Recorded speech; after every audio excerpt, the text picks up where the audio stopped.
हमारे भारतीय जनता पार्टी के वरिष्ठ नेता, उत्तर प्रदेश सरकार में माननीय सहकारिता मंत्री और जनपद के प्रभारी मंत्री आदरणीय के राठौर जी तथा भारतीय जनता पार्टी उत्तर प्रदेश के माननीय मंत्री और जिले के प्रभारी आदरणीय शंकर राठौर जी,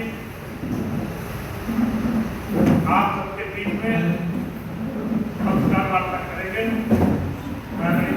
भारतीय जनता पार्टी एक कैडर बेस्ड पार्टी है और संगठन का कार्यकर्ता ही हमारी ताकत है। इन कार्यकर्ताओं के दम पर ही हम आगे संगठन का विस्तार करते हैं और कोई भी चुनाव हो, चाहे विधानसभा को, लोकसभा को या कोई स्थानीय निकाय का चुनाव हो, इन्हीं कार्यकर्ताओं के दम पर हमको चुनाव हम जीतने का काम करते हैं। अब ये संगठन के विस्तार का ऐसा समय है, संगठन का पर्व है। इस संगठन के पर्व के अवसर पर जिस प्रकार से माननीय प्रधानमंत्री नरेंद्र मोदी जी को माननीय राष्ट्रीय अध्यक्ष जी ने सदस्यता ग्रहण कराई है 2 सितंबर को, माननीय मुख्यमंत्री जी को 3 सितंबर को माननीय प्रदेश अध्यक्ष जी ने सदस्यता ग्रहण कराई है। आज ये सदस्यता अभियान यहाँ हरदोई जनपद में शुरू हो रहा है। हरदोई जनपद जनसंघ काल से ही भारतीय जनता पार्टी के लिए बहुत ऊर्जावान क्षेत्र रहा है। बाबू गंगा भक्त सिंह जी ने पूरे प्रदेश और देश में माननीय अटल बिहारी वाजपेयी जी के साथ काम किया है। ऐसे ऊर्जावान जिले में जहां पर भारतीय जनता पार्टी के दोनों सांसद हैं, 8 के 8 विधानसभा के हमारे विधायक हैं, एमएलसी हैं, जिला पंचायत के अध्यक्ष हैं, अन्य स्थानीय निकायों में भी भारतीय जनता पार्टी की अच्छी भागीदारी है। तो यहाँ पर ज्यादा से ज्यादा सदस्य बने और भारतीय जनता पार्टी के सदस्यों को संगठन का विस्तार हमारा वैचारिक एक अधिष्ठान है। विचारधारा के आधार पर हम लोग जोड़ने का काम करते हैं। हम सत्ता की प्राप्ति के लिए लोग जोड़ने का काम नहीं करते। जो लोग राष्ट्र निर्माण में आगे आना चाहते हैं, अपनी भूमिका, अपना योगदान देना चाहते हैं, उन लोगों को इस सदस्यता अभियान में जोड़कर और राष्ट्र का निर्माण करने के लिए हम नए नौजवानों को, नए लोगों को, ऊर्जा से भरे हुए लोगों को इस सदस्यता अभियान में जोड़ेंगे। पुरानी जो सदस्यता थी वो अभी शून्य हो गई है। अब सबको फिर से नया सदस्य बनना होगा।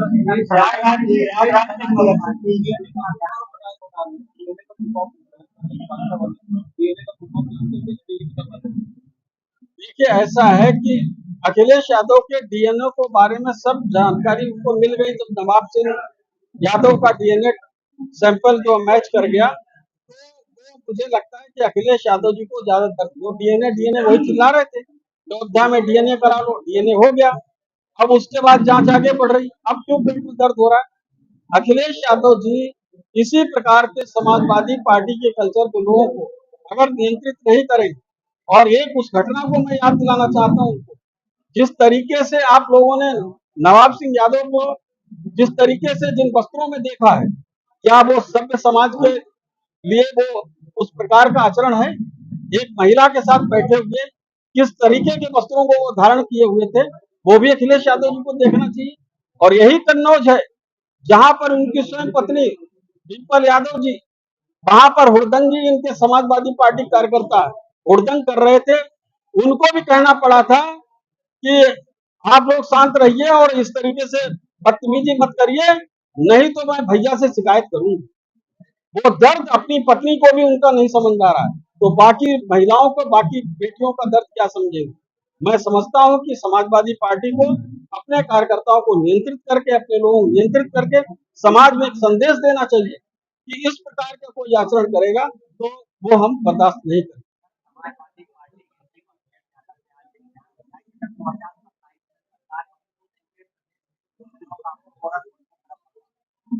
देखिए, ना नौमन तेल होगा, ना राधा नाचेगी। और मैं कहना चाहता हूँ आज इस चैलेंज के साथ, 2027 में 2022 से ज्यादा सीट लेकर भारतीय जनता पार्टी की सरकार बनेगी और बुलडोजर अपराधियों की ओर चलेगा। किसी शहर के ऊपर नहीं चलेगा, ना कन्नौज के ऊपर चलेगा, ना इटावा के ऊपर चलेगा। अपराधी जहां जहां होंगे उनके घरों पर चुन चुन कर उनके घरों पर बुलडोजर चलाने का काम 2027 के बाद भी होता रहेगा। कुछ आपत्तिजनक जो है सामग्री भी मिली है, पढ़ाई की सामग्री, और साथ ही जो है नकली नोट बनाने की मशीन भी मिली है। उसमें जो पढ़ाई की सामग्री मिली है, पुस्तकें मिली है, उसमें आरएसएस को आतंकी बताया गया। क्या कहें? बच्चों को इस तरीके से पढ़ाया जा रहा है।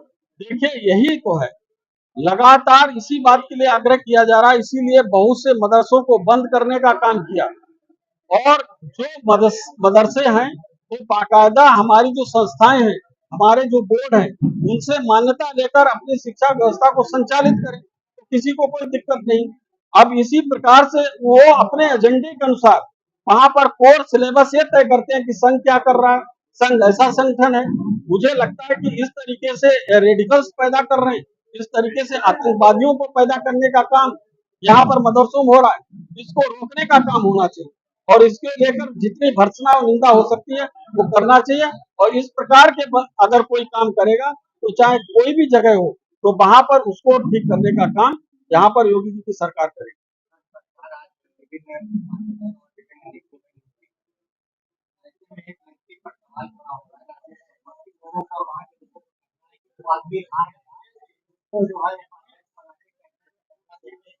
क्या सरकार साबित करना चाहती है? देखिए हार जीत जो है कई बार समीकरण परिस्थिति बस होती है।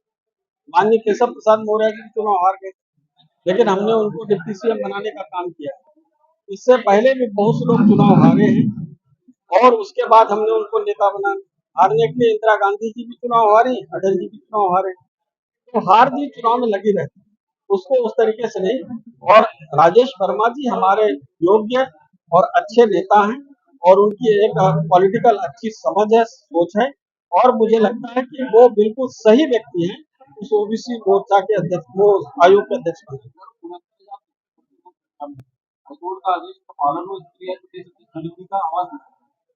देखिए ऐसा है, उसमें अभी समय दीजिए, माननीय मुख्यमंत्री जी के संज्ञान में सब विषय है, उन्होंने मीटिंग भी करी है और उचित निर्णय उसमें किया जाएगा। अभी थोड़ा सब्र रखें सभी लोग। पहले से जो काम कर रहे हैं देखिए ऐसा वही कह रहे हैं ना, उसमें धैर्य रखिए, पूरा विचार मंथन करने के बाद जो उचित निर्णय होगा उचित निर्णय करें, किसी के साथ अन्याय नहीं होने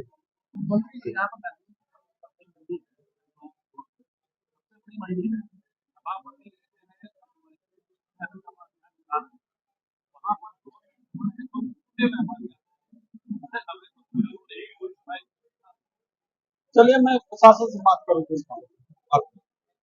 धन्यवाद।